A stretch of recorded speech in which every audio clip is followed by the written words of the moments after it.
Some roller coaster models are extremely popular, but why does that happen? Why do park after park after park keep buying the same roller coaster model? Well, I came up with 4 reasons, so let's dig into it. The first one I wanted to talk about here was space. So what do I mean by that? Well, by this, I mean that they fit a good ride in a very small space. Take a look at a few examples. The Wild Mouse coaster, for example. A ride that has laterals and fun drops in a very small space. For more thrilling coasters, what about the Vekoma Boomerang? 2 drops, 3 inversions forwards and backwards. What else could you want in a small space looping coaster? Granted, I don't think these coasters are particularly good anymore, but these boomerangs were extremely popular in the 90s and early 2000s. A couple more examples of this would be a Skyrocket 2 by Premier Rides. The Skyrocket 2 coasters have a lot of fun elements and take up basically no room, especially width-wise. This is probably the main reason why SeaWorld has fallen in love with these coasters since they've added 3 of them to their chain. And finally, one more example is the Free Spin model by S&S. Six Flags has bought way too many of these. They're a coaster that is basically like a flat ride in some respects, and they fit in a very small space. All of the coaster models I just mentioned are just a few examples, and there are plenty more. So why do parks view a coaster that doesn't take up as much space as a good investment?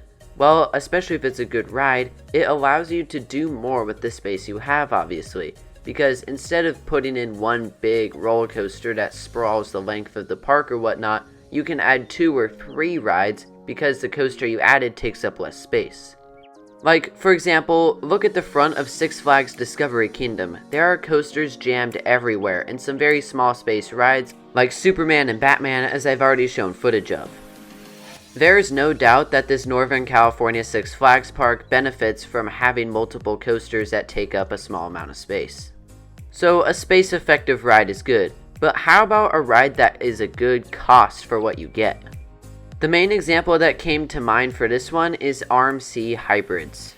These coasters are really awesome, yes, but they also cost less than your average steel coaster of a comparable size. And this is one thing that can make it very attractive to parks. Especially because with an RMC Hybrid, you're just transforming an old wood coaster into a steel coaster, so you're not even taking up a new plot of land. Pure genius all around from the Idaho-based company. But theme parks see it as a good option for a new roller coaster because it doesn't cost nearly as much.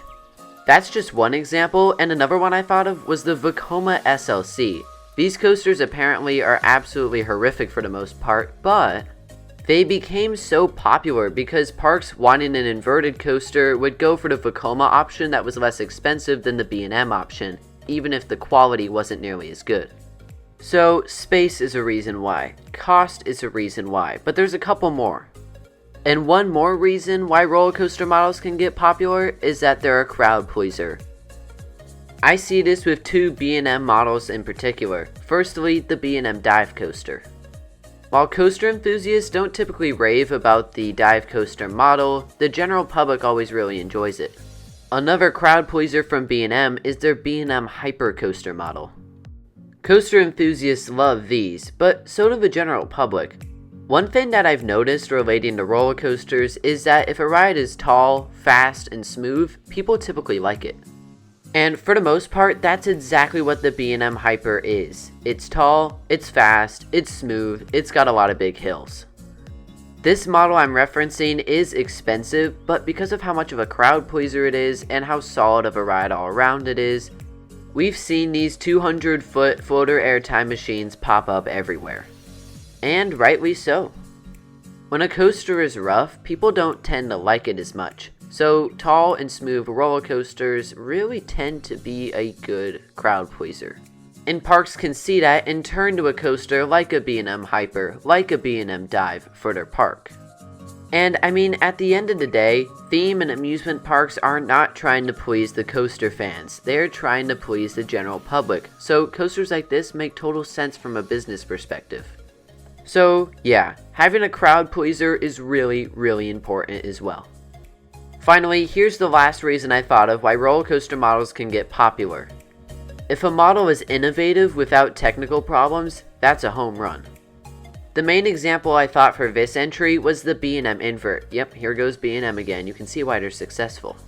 Before the Swiss manufacturer did it with Batman the Ride at Six Flags Great America, I think most people would have thought it to be pretty impossible to be flipped upside down and go through extreme maneuvers while hanging underneath the track.